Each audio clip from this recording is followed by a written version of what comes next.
Welcome to my review of Horns.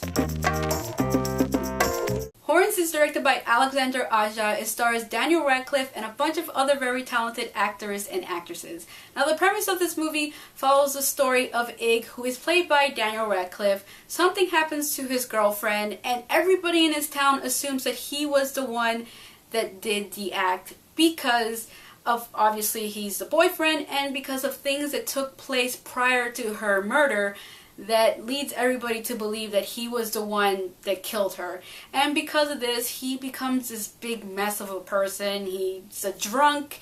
He just doesn't care so much of anything else because his girlfriend was the world to him. The other thing that he ends up just completely losing faith in is faith itself, because his girlfriend was a very religious person. She always walked around with her cross around her neck. And then there's a point in the movie that he gets very upset with God, that he ends up doing something, then causes him to grow horns out of his head. Now going into this movie, I went in with a different mindset. I assumed this was going to be more like a horror film than what it ended up being. And I think the trailer for this film is misleading, and it's going to mislead a lot of people into this film, and they're gonna come out pretty disappointed, because I personally came out pretty disappointed after seeing this movie. And not so much because, yes, I went into it with a different mindset expecting another type of film and came out being more of a good versus evil type of movie, but the fact is the movie really wasn't that great, unfortunately. There was so many characters in this film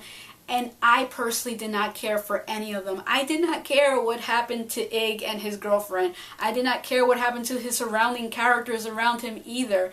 And the unfortunate thing is that this movie was filled with so many talented actors. The majority of these actors weren't even American, but yet they spoke as though they were Americans. And they made me believe, as an American, that they were Americans, that they were people from Seattle, Washington. So that was really impressive. But unfortunately, the story itself, the character development, it just did not win me over. I really did not care with what they were trying to tell with this movie. And this movie was obviously about, faith, about good versus evil, and about a bunch of other things that I personally did not care about, that I probably would have cared more about it if I actually cared about any of these characters, if the movie was executed in a way that made me care about the overall theme of the movie. But at the end, I just did not care, and that's really unfortunate, because again, I went into this movie expecting one thing, which is fine. Like, I don't mind going into a movie with one mindset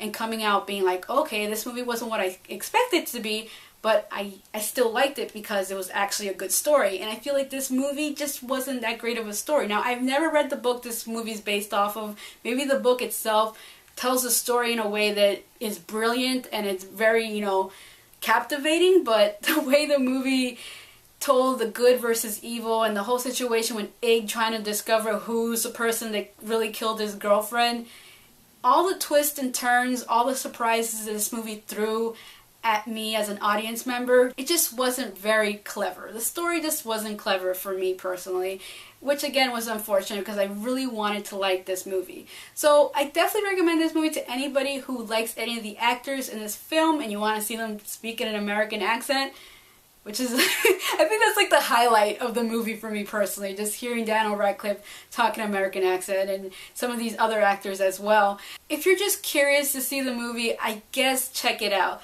But other than that, I have to say personally, I was pretty disappointed with it. So that is my review of Horns. Thank you for watching, and if you haven't already, please subscribe.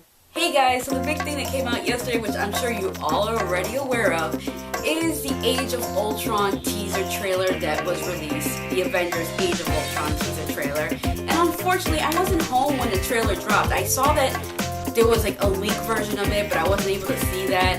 And then I went out and I got like a bunch of text messages and Facebook messages of people just letting me know the trailer went live online. Like, Marvel actually released the teaser.